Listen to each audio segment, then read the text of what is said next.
နိုင်ရများကရှင်မဲ့တွေ့ဆုံကြုံခွင့်ဖြစ်နေတမနာ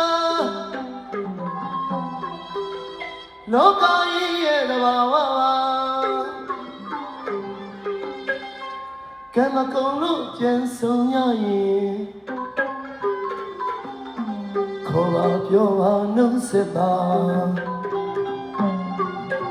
တိုင်းရင်တွေက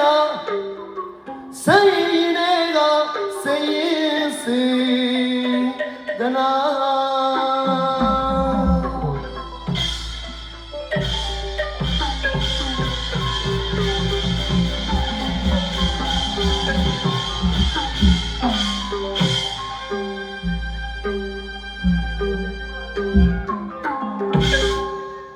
ခိတခွဲခေါ်ရမယ်ရက်လီတော့ရောက်ရှိလာပြီဟုတ်ကဲ့ဘလို့ကံမကုန်ခဲ့ရင်ပြန်ဆုံးမရဘူးခင်ဗျာဟုတ်တယ်လမ်းမှာတွေ့ရင်လည်းခေါ်ပါပြောပါနှုတ်ဆက်ပါဟုတ်ပါလေတာလီကသားစိတ်မှုတွေကတကယ်စိတ်ရင်းစေတနာပါခင်ဗျာမှန်ပါဗျာပြောနေတာလင်းမှုလေးတွေများရှိခဲ့သည်ရှိတော့အမားလေးများရှိခဲ့သည်ရှိတော့ကျွန်တော်တို့စင်မောနေပဲဝန်ချတောင်းပါပါလေဟုတ်ပါပါနော်ငါးညမြောက်ဆိုတော့ဒါအားလုံးကမိသားစုတွေ